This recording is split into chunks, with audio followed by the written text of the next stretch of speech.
नमस्ते। आज हम बात करेंगे कि ग्राफ, विभिन्न तकनीकी या कैंडलस्टिक पैटर्न बनाने और वॉल्यूम्स को ट्रैक करने के पीछे क्या छुपा है। हम उस ब्लॉकचेन के दिल की बात करेंगे, उन ब्लॉकों की जानकारी की जिसमें क्रिप्टोकरेंसी अपने अंदर रखती है, यानी आंतरिक ट्रांसफर, वॉलेट्स के बीच मूवमेंट और व्हेल ट्रांजैक्शंस को ट्रैक करना। इसमें हमारी मदद करेगा प्लेटफॉर्म आर्खम। ये एक डिटेक्टिव है ब्लॉकचेन की दुनिया में, और यहाँ हम ये ट्रैक कर सकते हैं कि कौन से बड़े वॉलेट्स रियल टाइम में फंड्स ट्रांसफर कर रहे हैं। फंड्स, एक्सचेंजेस, व्हेल्स, ये शुद्ध रूप से इंटेलिजेंस है, और हम यहाँ डेटा का एग्रीगेशन नहीं बल्कि खास पतों की खास गतिविधियां देख सकते हैं। यहाँ किस चीज को देखना जरूरी है और किस पर ध्यान देना चाहिए, आइए हर सेक्शन पर एक नजर डालते हैं। सबसे पहली चीज जो हमें दिलचस्प लगती है वह है वॉलेट्स और एक्सचेंजेस के बीच बड़े ट्रांसफर। अगर कोई बड़ा वॉलेट बीटीसी को एक्सचेंज पर भेजता है तो यह सबसे अधिक संभावना है कि वह बेचने की तैयारी कर रहा है। अगर एक्सचेंज से फंड्स निकाले जा रहे हैं तो इसका मतलब है कि या तो वह जमा किया जा रहा है, या स्टोरेज के लिए निकाला जा रहा है, या फिर आगे की मैनिपुलेशन के लिए किसी और वॉलेट में ट्रांसफर किया जा रहा है। यह समझना जरूरी है।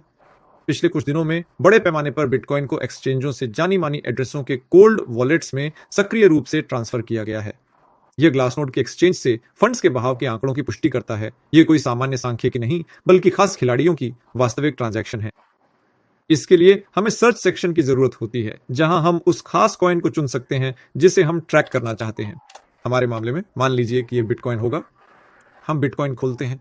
यहां हमें निम्नलिखित चीजों में रुचि है। हम पूरी जानकारी खोलते हैं, एक पूरा खजाना कि सबसे ज्यादा फंड्स अभी कहां और किसके पास हैं। यहाँ बिटकॉइन है, 24 घंटे में हुए बदलाव, मार्केट कैपिटलाइजेशन, लॉक की गए फंड्स, मौजूदा सप्लाई यानी कुल कॉइनों की संख्या, अधिकतम सप्लाई और इसी तरह की अन्य जानकारी। हम इसे विजुअलाइजेशन में बदल सकते हैं। ये कुछ इस तरह दिखाई देगा। ये ऐसे दिखेगा। यहाँ एक्सचेंजेस दिखाई गई हैं, यहाँ टेदर के कोल्ड वॉलेट्स दिखाए गए हैं, साथ ही अमेरिका की सरकार, उनके पते, एक्सचेंज, एबिट और अन्य भी हैं। कुछ बड़े वॉलेट्स भी हैं जो या तो crypto.com या कॉइनचेक और अन्य का प्रतिनिधित्व करते हैं। आइए पिछले सेक्शन पर वापस चलते हैं।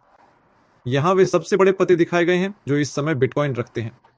हम देखते हैं कि यहाँ विंटरम्यूट भी है, एक मार्केट मेकर के रूप में जो अपने पास $6.5 मिलियन बिटकॉइन में रखता है। हम यहाँ अन्य संस्थाएं भी देखते हैं, टॉप होल्डर्स को देखते हैं, यानी यहाँ बाइनेंस अपने पास $15 बिलियन की संपत्ति रखता है। एक और वॉलेट है, यानी कुल मिलाकर उनके पास इस समय $25 बिलियन हैं, सिर्फ इन खुले वॉलेट्स के आधार पर। वही टेदर भी है जिसके पास $5.9 बिलियन के बिटकॉइन रिजर्व हैं। ठीक इसी तरह हम अमेरिका के नेतृत्व का भी पता लगा सकते हैं जिनके खाते में अभी $5.8 बिलियन हैं। ये वे फंड्स हैं जो बिटफिनेक्स हैक से वापस मिले थे। जैसा कि हम देख सकते हैं, यहाँ स्पष्ट रूप से लिखा है बिटफिनेक्स हैक रिकवरी। अगला टैब जो हमें दिलचस्पी देता है वह है ट्रांसफर। यहाँ हम ट्रांसफर, कीमतों में बदलाव और ट्रांसफर दोनों देख सकते हैं। आप ट्रेडिंग व्यू चुन सकते हैं जो हमारे लिए ज्यादा सुविधाजनक और परिचित है, लेकिन हमें बीटीसी के अस्तित्व में आने के समय से अब तक का पूरा इतिहास चाहिए। अगला है ट्रांसफर। सुविधा के लिए यहाँ आप ट्रांसफर का समय और मात्रा दोनों चुन सकते हैं, किस पते से ये ट्रांसफर किए गए थे आदि जानकारी देख सकते हैं। हमें एक्सचेंज पर जमा किए गए फंड्स में दिलचस्पी है। इसके लिए हम संबंधित टैब में जाते हैं, तो में जाकर डिपॉजिट लिखते हैं। एक टैब खुलता है जिसमें हम कोई विशेष पता चुन सकते हैं जिस पर ये फंड्स भेजे गए थे, या फिर सभी डिपॉजिट्स को चुन सकते हैं। सभी डिपॉजिट्स। राशि यानी हमें छोटे ट्रांसफर में दिलचस्पी नहीं है, न $4, न 60, न 55। हमें इससे ज्यादा में दिलचस्पी है। डॉलर के सुविधाजनक फिल्टर में हम कोई भी राशि दर्ज कर सकते हैं, मान लीजिए $1 लाख से ऊपर।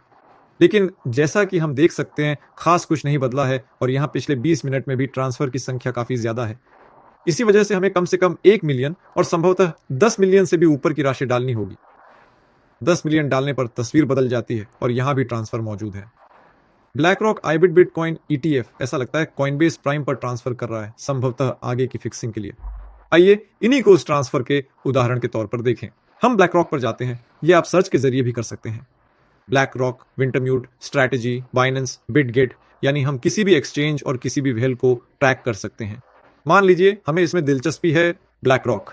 यहाँ हम क्या देख रहे हैं? हम देख सकते हैं कि वे अपने पोर्टफोलियो में क्या रखते हैं, कौन कौन सी कॉइन्स, कौन से इंस्ट्रूमेंट्स, कौन से चेन जिनमें वे ये फंड्स रखते हैं, और पोर्टफोलियो का आर्काइव भी देख सकते हैं, यानी कौन कौन सी मूवमेंट्स हुई, कितनी प्रॉफिट या लॉस हुई वगैरह। यहाँ चूंकि जानकारी अधिक समेकित रूप में दी जाती है, हम इसे अन्य मानों के अनुसार भी फिल्टर कर सकते हैं। इनफ्लो यानी प्रवाह और आउटफ्लो यानी निकासी, यानी वे पैसे कहां ट्रांसफर कर रहे हैं। यहां हम क्या देख रहे हैं? हम देख सकते हैं कि ब्लैक रॉक पहले से ही आज फिर से कॉइनबेस प्राइम पर फंड्स ट्रांसफर कर रहा है ताकि उन्हें आगे डिस्ट्रीब्यूट यानी बेचा जा सके। 4 मिनट पहले उन्होंने 600 बिटकॉइन भेजे, उससे पहले 1300, 300, 300 और यहां और भी कई ट्रांसफर मौजूद हैं। लेकिन वे सिर्फ बिटकॉइन ही नहीं बल्कि ईथर भी ट्रांसफर कर रहे हैं। मान लीजिए 46 मिनट पहले उन्होंने 5000 ईथर ट्रांसफर किए, जो कि $8 मिलियन है, जिससे हम ये अनुमान लगा सकते हैं कि ये ऑन ऑपरेशन, ये भेजी गई राशि आगे डिस्ट्रीब्यूशन के लिए ट्रांसफर की जा रही है।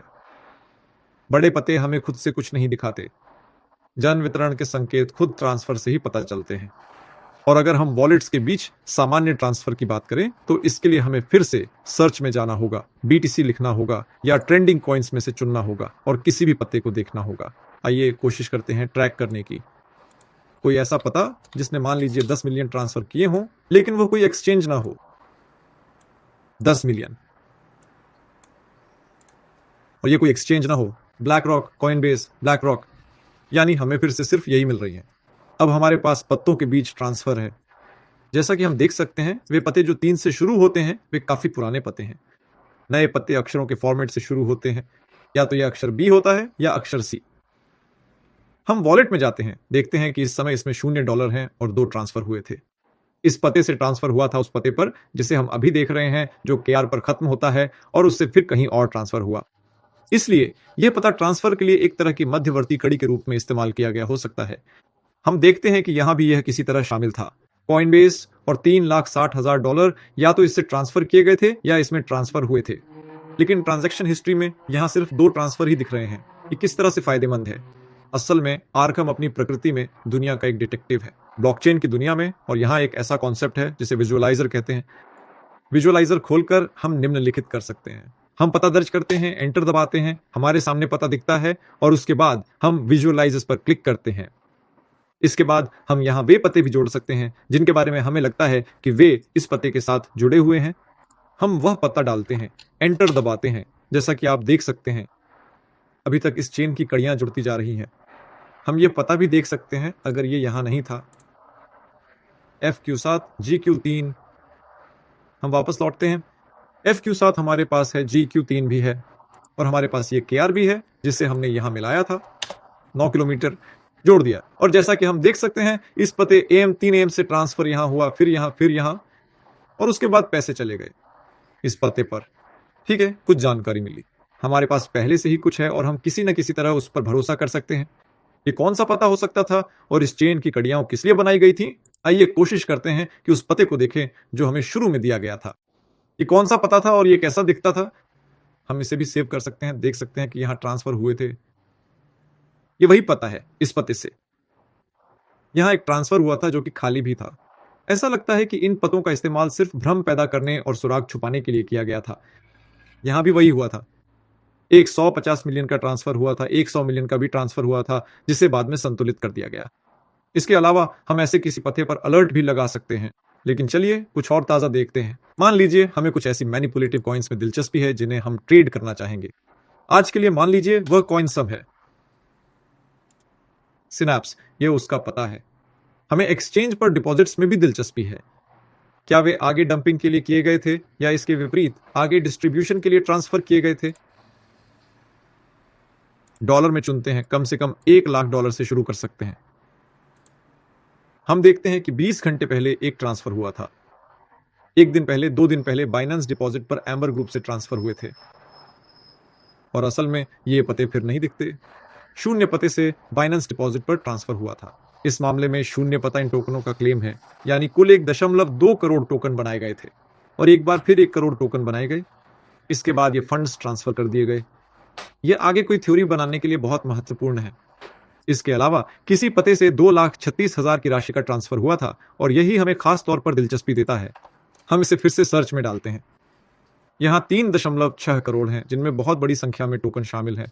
हम केवल एस्यूम टोकन के आधार पर छांटना चाहते हैं। इसे फिर से दर्ज करते हैं और वह राशि सेट करते हैं जिससे ऊपर के ट्रांसफर हम देखना चाहते हैं। हम देखते हैं कि यहाँ और क्रैकन डिपॉजिट पर ट्रांसफर है और वॉलेट्स के बीच ट्रांसफर भी है। और यहीं से आप एड्रेस के आधार पर ट्रैकिंग शुरू कर सकते हैं। यही है, ये एक शानदार तस्वीर है जो यह दर्शाती है कि यह पता शायद टीम से किसी तरह जुड़ा हो सकता है, क्योंकि यहाँ क्रैकन पर ट्रांसफर हुए हैं और बहुत सारे एड्रेसों पर भी ट्रांसफर हुए हैं। और अगली चीज जो हमें इस मामले में दिलचस्प लगती है वह यह है कि हम इसे अपने दोस्तों के साथ साझा कर सकते हैं या वापस जाकर एक अलर्ट सेट कर सकते हैं। क्रिएट अलर्ट पे क्लिक करें। इसके बाद एड्रेस चुनें और राशि दर्ज करें, यानी किस राशि से। मान लीजिए हम $1,00,000 से ऊपर की सूचना प्राप्त करना चाहते हैं। टोकन, यह हमें दिलचस्पी नहीं है क्योंकि हम इसे कॉइनस्यूम के लिए सेट कर रहे हैं।